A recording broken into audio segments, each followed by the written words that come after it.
Hey everybody, I'm so excited to bring you this week's episode, Baby Lights, Root Shadow, and Wet Balayage. Our model for this technique has grown out balayage, her ends are blonde but have yellowed, and her roots are level 5-6. Her goal is to go much lighter in an ashy blonde tone, especially at the roots, but she doesn't want to spend hours in the salon. Today, we are going to show you a fast and effective technique to do just that. We're also going to make sure her hair looks bright and blonde from all different angles, especially underneath. My simple tray setup to start includes my lightener, brush, clips, pop-up thin foils, and my tail comb. Start sectioning the hair from just below the high point of the head to just behind the ear on each side. Next, holding the hair in a ponytail, carve out the hairline in the nape.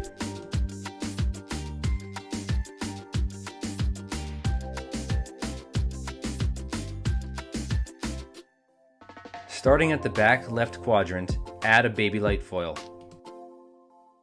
You'll see here a way to get a smoother painting surface by using the round of the head. This advanced but effective technique takes practice, but can sometimes be easier than trying to use traditional techniques around a tricky hairline. Before moving to the opposite side, make sure the foil is securely locked. Now on the back right quadrant, at the hairline, add another baby light. Hold the hair for tension as you paint on the lightener.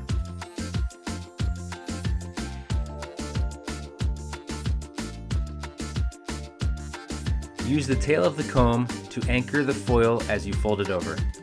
This will also help you to securely lock it in place. To complete the hairline, add another baby light foil at the base of the nape.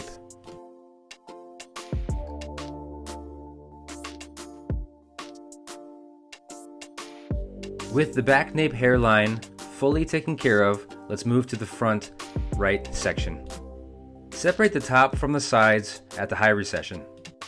Just like we did at the nape hairline, let's add a baby light here in the front. Using the same method, flip the foil back and paint on the product.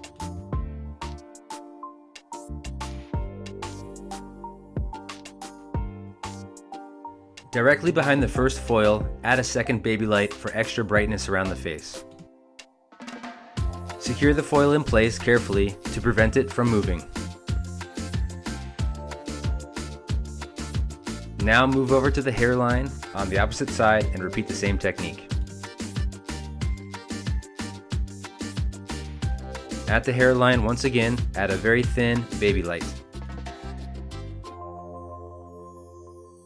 Here you can see very clearly how you insert the foil and flip the hair back using your tension to paint it in place. Once again, anchor the tail of the comb into the foil and fold it over. Then secure it in place. Directly behind the first foil, like we did on the opposite side, take another thin baby light section without skipping any hair in between. As you can see, we are weaving these sections.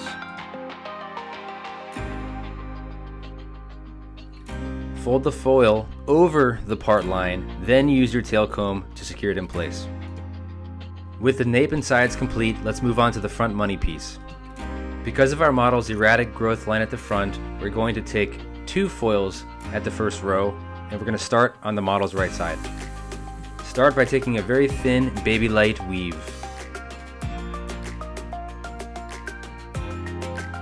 On the opposite side of the hairline in the front, add another baby light. Hold the foil securely as you paint so you can paint up and feather very close to the root. I often use thin, lightweight foils around the hairline to make sure the weight of the foils doesn't make the hair slip and create awkward, unwanted stripes or bands. Next, let's add another baby light directly behind each foil. Focus on feathering the lightener close to the root to help create a more blended root lift. By not creating harsh lines now, we'll have less to blend later and it'll save us time in the salon.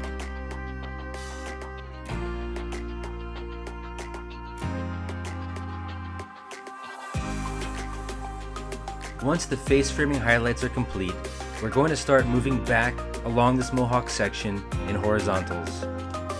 Because the front foils formed a slight angle, we're going to take a thin sliver at the beginning to make our first horizontal highlight. Because we want to achieve maximum brightness and a high impact in a short amount of time, we're going to skip very little hair in between to create a high impact blonde look. Paint the product as close as you can to the roots and the scalp to make maximum blonde and give the client longevity. The longer our client's hair looks good, the more they love us and the more they're going to be sending and referring their friends. Continue moving back through the section, taking thin baby light weaves. The thinner your section, the more blend you will have and the closer the highlight will get to the root. When I'm doing this pattern, I usually have my clients scoot to the front of the salon chair so that I'm not awkwardly and uncomfortably leaning forward. If we want a long career in this business, we really need to start taking care of ourselves behind the chair. Body position is everything.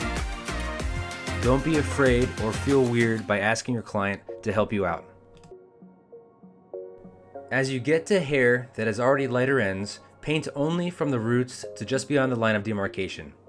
Continue working this sectioning pattern all the way to just below the high point of the head, skipping very little hair in between foils. With a little practice, you can complete this part of the service in about 10 to 15 minutes. Now, in our time-conscious approach, we are going to show you how to blend the root and brighten the blonde at the same time. Using an applicator bottle filled with demi-permanent, outline the 4 quadrants, then use a brush to thoroughly distribute it. Next, use the tip of the applicator bottle to disperse the product in horizontal rows as you work down the section. Chelsea here, a mob educator with us who jumped in for me, is root shadowing all the way down to the nape because I forgot to tell her it was only a partial. Oops. Well, she did get the baby lights at the nape. Okay, moving on. Now use a brush to work back through the section, using it to paint and distribute the product to blend the root. Take very thin sections to create a better, more seamless blend. Mastering how to shadow root, in my opinion, is one of the most valuable tools a colorist can learn these days. With it, you can blend any harsh line or softly transition your bread and butter highlights to balayage. Here you can see how the sections are thin and organized. Repeat the same pattern and technique on the back left quadrant and continue on to the back left side. One reason I always start in the back when root shadowing is because the product will stay on longer. This will add a deeper tone and last longer because it processed longer, because oftentimes we don't leave it on for the full manufacturer recommended time. It's also a way to safeguard yourself. If you mixed too dark, you'll notice it first in the back, so you'll have time to rinse it out in the front if it's not right. It's not important to work all the way down through the sides because we only highlighted the hairline. I think Chelsea finally figured it out. Next time, I'll remember to tell her.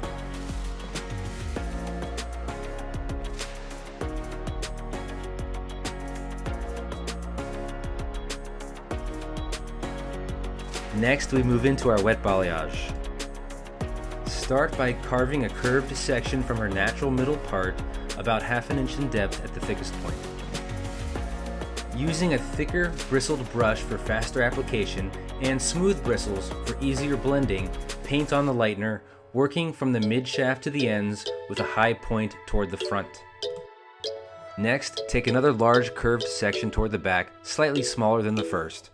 Maintain the same angle as the front, painting on the lightener with a high point toward the hairline, except as you work back, drop the paint and taper the blonde visually back. Take the back section at the base of the natural part and repeat. You may ask, should she be wearing gloves? The answer is yes, but style is prerogative. The wet hair helps to create a smooth blend because it distributes the product evenly and dilutes it just enough to lessen the harsh effect. Now move to the opposite side, starting in the front, to be sure you're consistent with the front on the opposite side. To match this side with the other, the high point, closest to the face, will now be on the section's left side.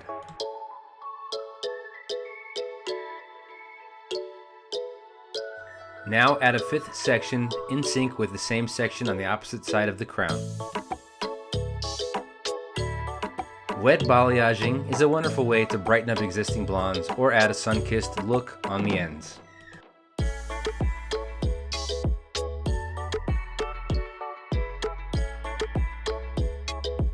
Don't forget about the front. This is the most important part of the hair and the first place a client is going to examine when you're finished. Take extra special care here, create a soft blend, and bring it a little bit closer to the hairline than you did at the sides. FYI, when I asked Chelsea if her hands were burning, she said no, the water diluted enough, and the volume was only 15. Hey, if you try it, tell me if she's right.